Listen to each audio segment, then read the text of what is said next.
What's up, ladies and gentlemen? Welcome back to the channel. So we are going to look at this P. Diddy situation and not be like the rest of the internet and just assume that he is guilty, even though I'm sure he is. We need to look at this from a legal perspective. And honestly, I did a video the other day where I was saying, some of these people I think now are just piling on, coming out of the woodwork, may not necessarily be telling the truth about having been assaulted by Diddy. Maybe they're just trying to get that big book deal or those big interviews that are going to raise their own name value and give them some money in the future. My point in saying that had nothing to do with Diddy's guilt or innocence. But of course, in the usual internet-like fashion, I had at least one person attack the hell out of me. Yeah, let's make one video about one person that lied and just negate all of the hundreds of victims by him. People want justice for all the depraved things that he did. Now, I'm the bad guy. Listen, anyone with half of a moral will agree that coercive tactics, assault on women, rape, forcing anyone for that matter to do anything that they don't want to do, paying someone to have someone else murdered, we all believe those things are wrong. But that's really not even the question. The question is, can the prosecution prove beyond reasonable doubt that he did these things? Because if they cannot, we are left with all of us. And we all, of course, have automatically already crucified him anyway. So according to the internet, of course he's guilty. I mean, we love to crucify a big star for all the horrible things that they have done. And don't get me wrong, in most cases, they really did do those things. But my point is, whether they did them or not only matters if it can be proven in a court of law. That's what we're going to look at a little bit today. Because you hear these terms, you hear about racketeering. I've heard that term RICO, which is an acronym for something else. I've heard these things a million times. Admittedly, I'm an educator, but I'm not a lawyer. I wasn't sure what racketeering was. And I know a lot of you guys weren't sure what racketeering was. But that just goes to show everyone has an opinion. Everyone wants to crucify him. He did this or he did that. We don't even know the legal terms for what it is he's actually being charged with. We're going to look at that today. This particular article that I'm going to be referencing, from what we know and what we're hearing, prosecution is saying that Diddy used mainly things like bribery, violence, threats of violence. He was known to threaten or actually commit acts of violence on people to keep his own transgressions and or crimes covered up, to keep them zip. There's also, he had that instance with Cassie in the hotel in 2016 where he was obviously caught on surveillance camera footage, violently assaulting her.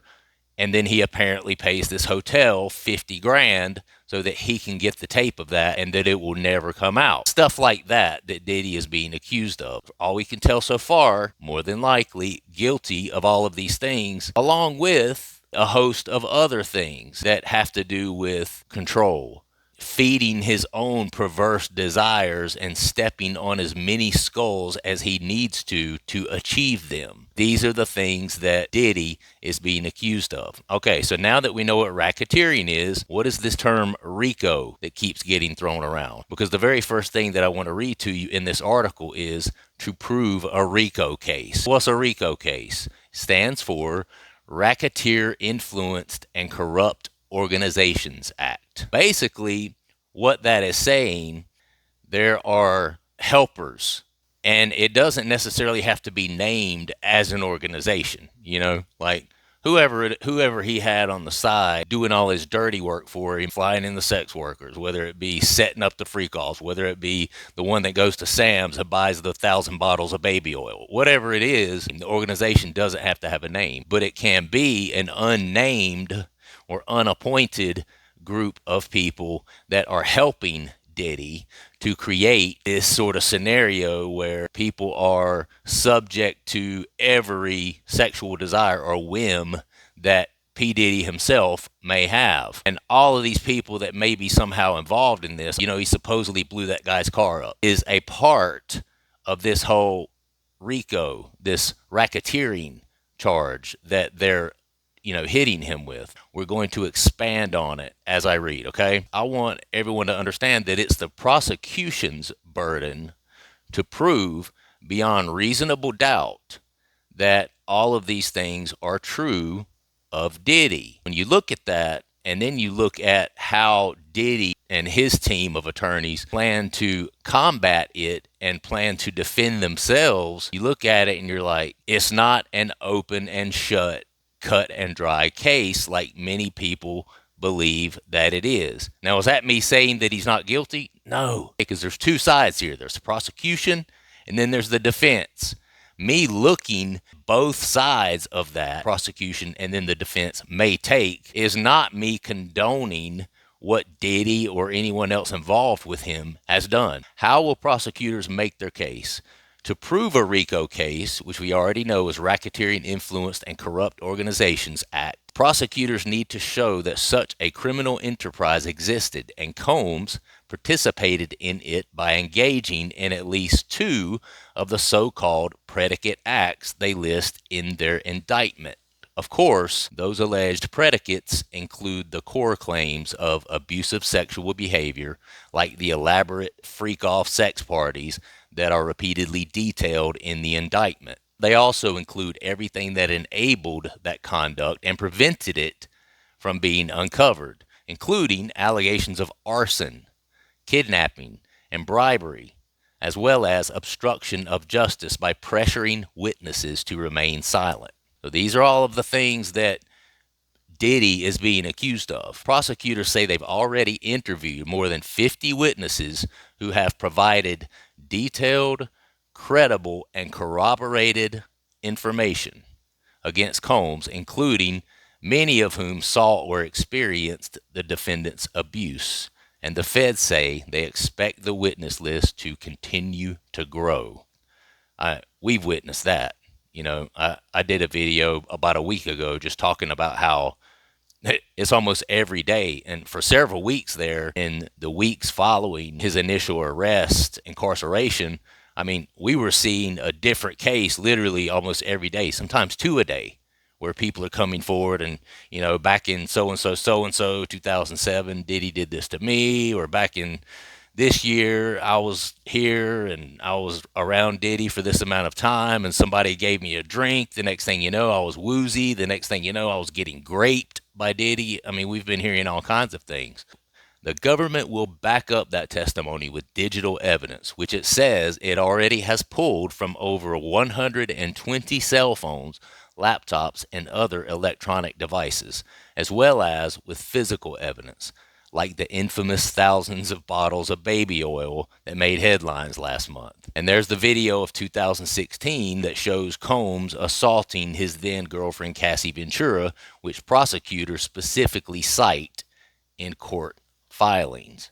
All right, now let's get to the part where how Combs plans to defend himself.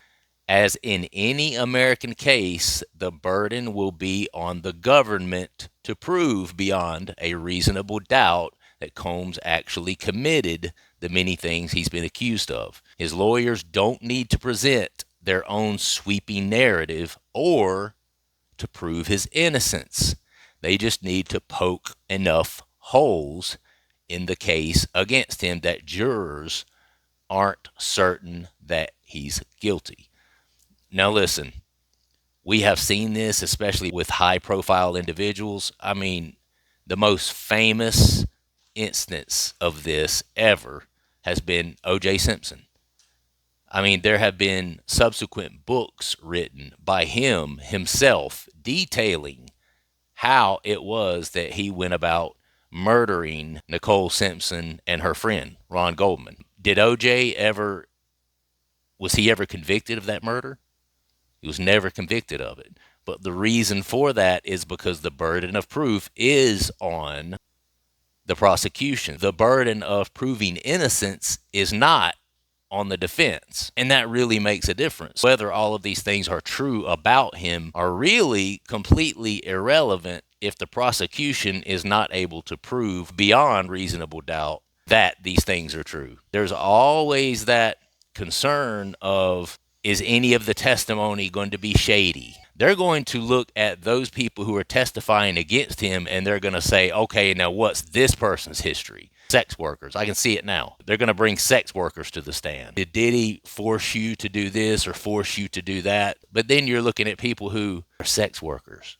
You know, a lot of these people probably themselves have been charged with previous drug offenses, previous offenses of a sexual nature. So you're looking at not necessarily the most savory characters who could possibly be doing some of this witness testimony on behalf of the prosecution. So you have to look at that. If Diddy's high-priced team of attorneys are able to take any of those people, start poking holes in their testimony or poking holes in them as a person, then that could be a problem for the prosecution. One key way Diddy's team may try to do this is to argue that his sexual behavior, while certainly weird and unseemly, was ultimately still consensual. At a bail hearing last month, Diddy's attorney hinted at the argument, telling the judge that the star and then girlfriend Cassie had brought sex workers into their relationship because that was the way these two adults chose to be intimate. This is what I've been trying to tell people. As screwed up, as depraved as some of this stuff sounds he was involved in,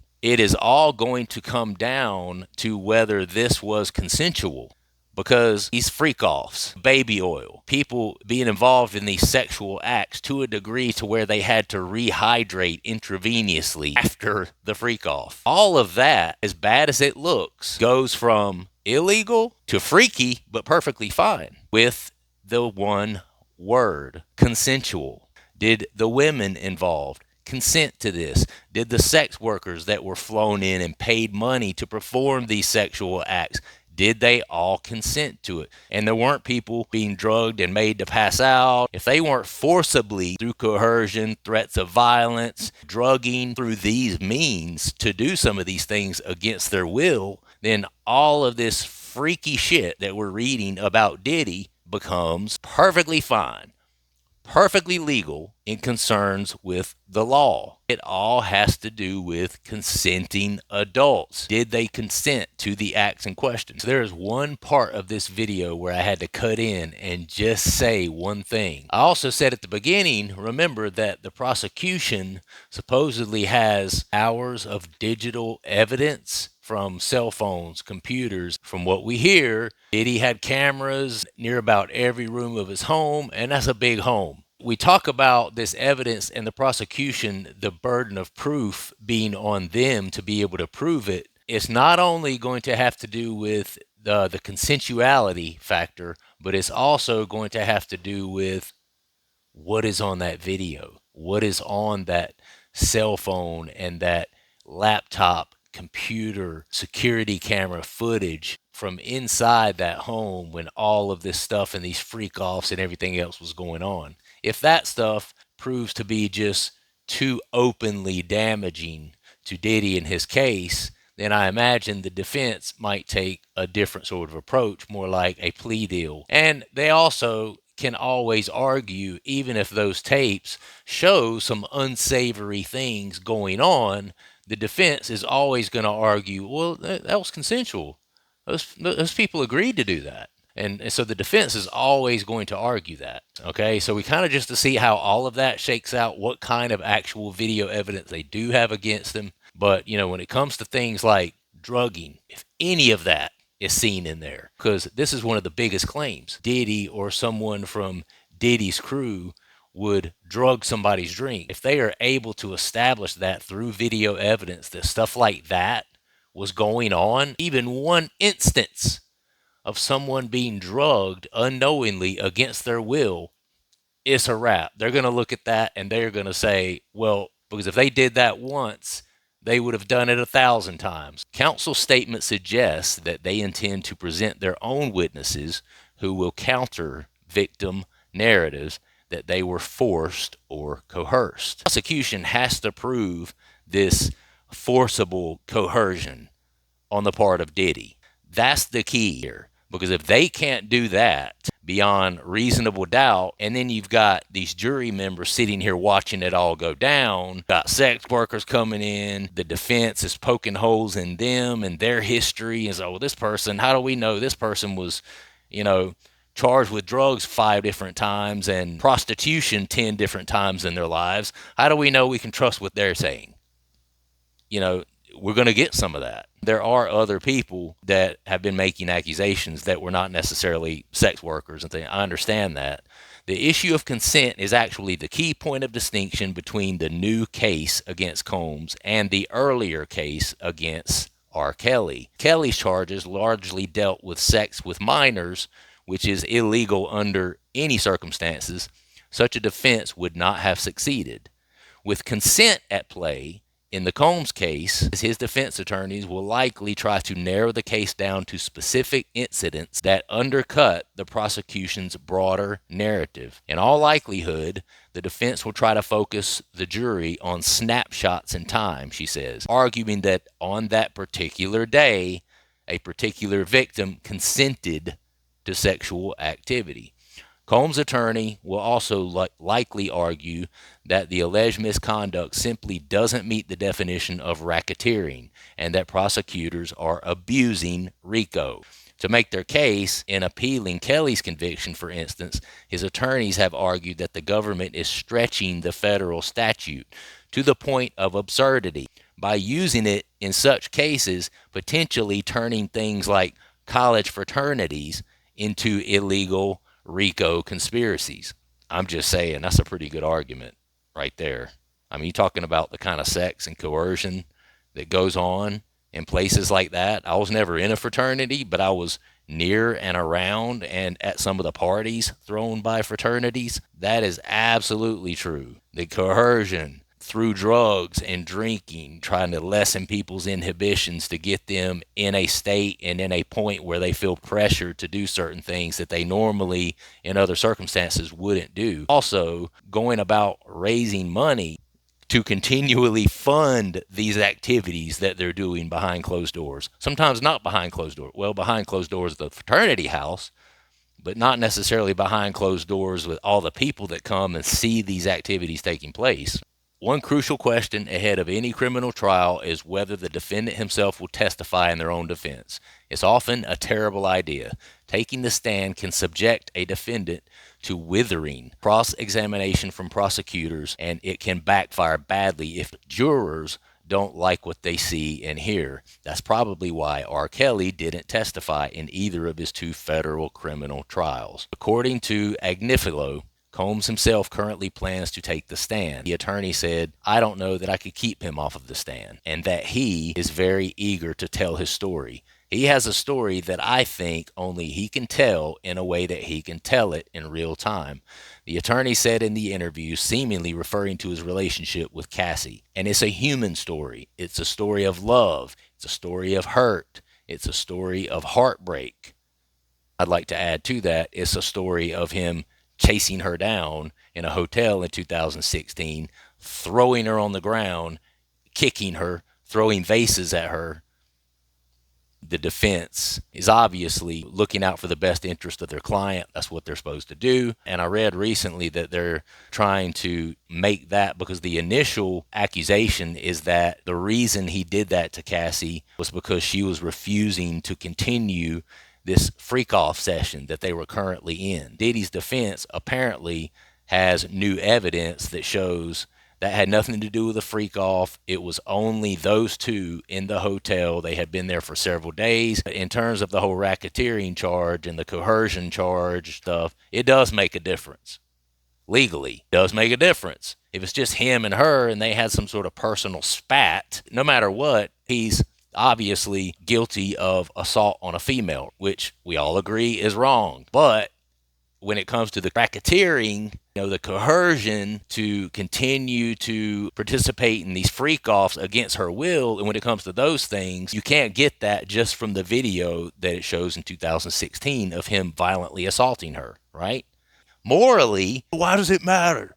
He was beating the shit out of her. People want him to pay for all the disgusting, depraved things that he's done. I get that. We all do. The victims deserve that. But legally, OJ also murdered Nicole Brown Simpson.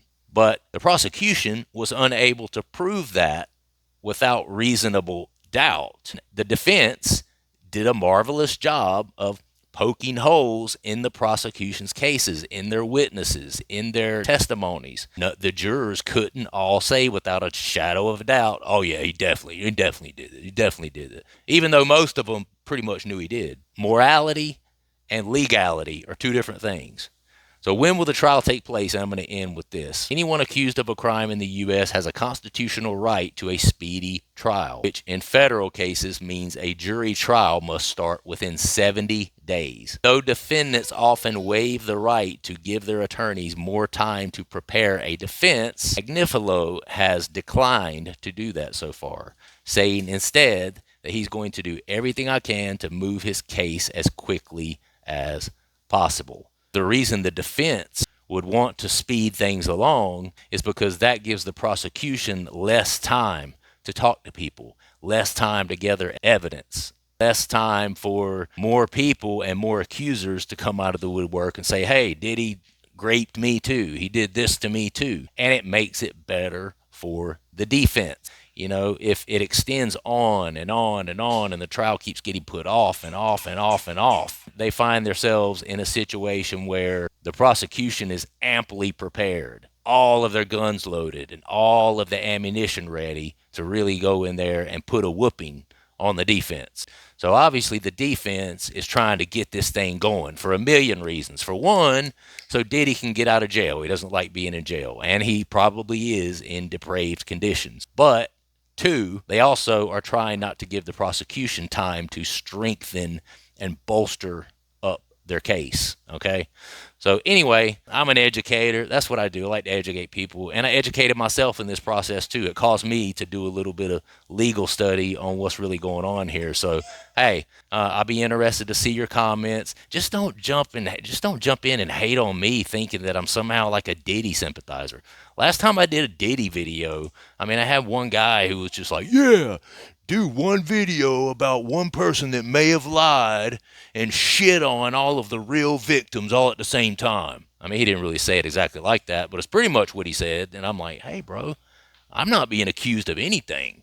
I'm just looking at things objectively from both sides. And like I said, morality and legality are two different things. And we're going to see that. And we are seeing that in this case. All right, love you guys very much. If you would subscribe to the channel, like the video, also leave a comment down below, become a member. It's $2.99 a month for Lunchbreaker 1, $4.99 a month for Lunchbreaker 2 membership. It's a great way to support the channel. It's $3 a month. It's $5 a month. I mean, that's a bargain to get all of this content for free. Just saying. Or you can hit that little cash button up under this video that says thanks. I've had a few people do that as well, and that's one way to do it. Have a great rest of your day. Thanks so much for watching. See you next time.